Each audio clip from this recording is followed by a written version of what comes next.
Welcome sa Durs TV. Kung interesado ka sa ganitong news, huwag kalimutang isubscribe ang ating YouTube channel. Maraming salamat! Welcome po ulit sa ating panibagong update tungkol sa Kim Pao. Ihahatid ko po sa inyo ang pinakabago at pinaka-latest na mga kaganapan tungkol sa kanila.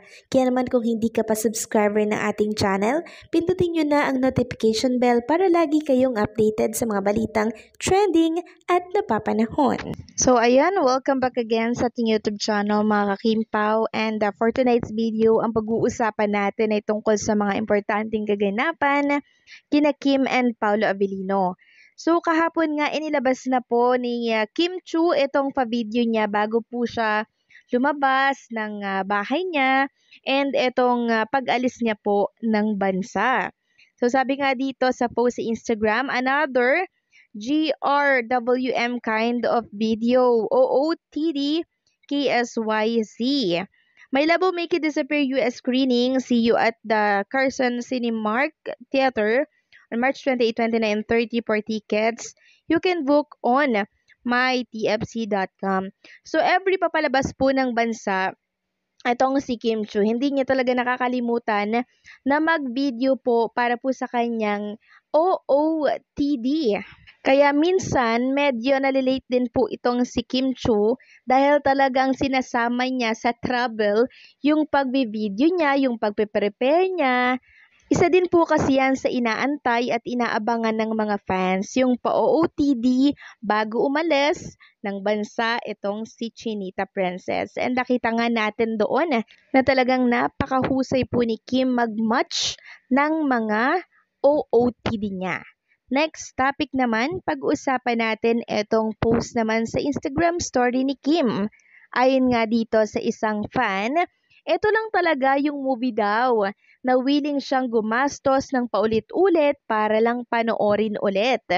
Perfecto para sa mga gusto lang sumaya at makalimot saglit.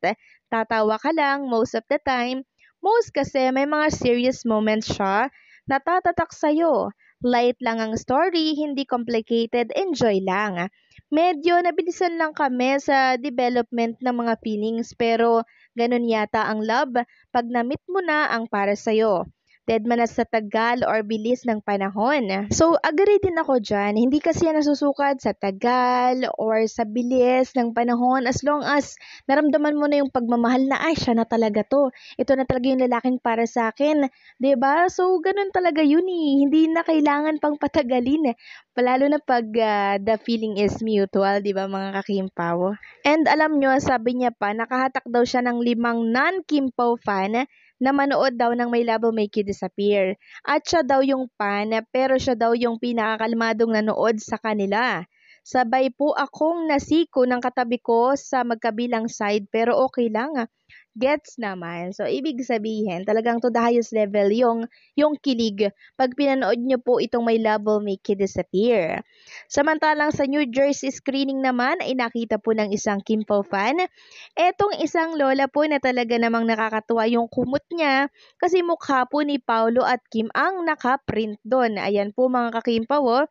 Sabi nga dito ni Elfie, New Jersey screening, saw her and asked if I could post her sa X and I would tag Paolo Avellino. Hopefully makita niya. So ayan po, nakakatuwa si Lola, no? Talagang love na love niya po si Kim and Paolo Avellino. Credit po sa inyo ha. I-share ko lang din sa mga Kim Pao fans natin kasi maging ako ay tuwang-tuwa din po sa inyo dahil love na love niyo po si Kim and Paolo. Samantalang, alamin naman natin ang panig ng mga non-Kim Pao fan nang mapanood nila itong My Love Will Make You Disappear. Sabi po ni Shaitea, I'm not Kim Pao fan pero nakangiti ako buong movie. Makapaghanap nga ng daga para magawang pet. Kim and Paolo are really good actors. Apaka-versatile, didn't expect na makakasabay si Pao sa comedic side ni Kim. So ayan, maging non-Kim Pao fan, talaga namang kinilig po kay Kim and Paolo Avellino. Ibig sabihin lamang nito na talaga namang tunay, totoong nakakakilig. Kahit na sabihin Kim Pao fan ka or hindi ka Kim Pao fan, buti kinikilig po parehas. Samantalang good news mga ka-Kim Pao dahil ang dating 12 million ticket sale on its first day ng My Love Will Make You Disappear ay pumalo na po ngayon ng tumataginting na 40 million pesos. Yes po mga kakimpaw. At ayon nga yan dito po sa post ng ABS-CBN News. Sabi dito tuloy-tuloy lang ang pagpapakilig ng Kimpaw sa kanilang latest movie. So, My Love Will Make You Disappear earns 40 million as of March 29, 2025. So, kahapon lang to mga kakimpaw and for sure, nadagdagan pa ito ngayong March 30, 2025. Biruin mo, ilang araw pa lang pero 40 million na po. Dito lang yan sa Pilipinas. Hindi pa po kasama mga kakimpaw ang sa ibang bansa. So, paano pa pag sinama yung sa ibang bansa, 'di ba? Baka pumalo po yan lagpas ng 100 million. Lalo na ngayong araw, mga kakimpaw, Sunday ngayon, Family Day, yung mga family, 'di ba? Lumalabas sila para bonding and for sure mas malaki ang itataas ngayong araw po ng linggo. So gusto ko lang i-congratulate agad-agad si Kim and Paolo Avellino dahil pumalo na po agad ng 40 million. In just ilang araw lang yon mga kakimpaw. Hindi pa kasama yung sa ibang bansa. Sobrang nakakatuwa naman. Sabi po ng ABS-CBN write-up, so the romantic comedy movie made 12 million in ticket sale on its first day, logging the highest opening day gross among all local films so far this year. Meanwhile, My Love Will Make You Disappear has earned an impressive $200,000 at the North American box office on its first day of commercial release.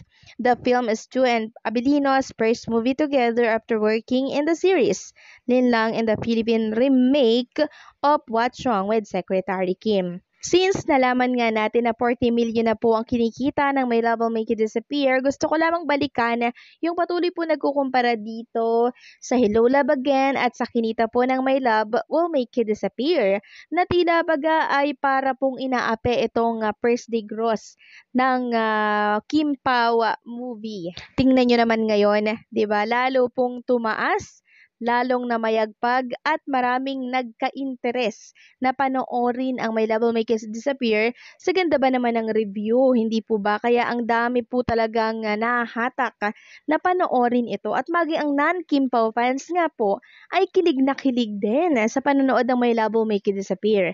So paano pa kaya pag fan ka talaga ni Kim and Paolo Avellino, di baka nagsisigaw at nagtitili ka na sa loob ng sinihan.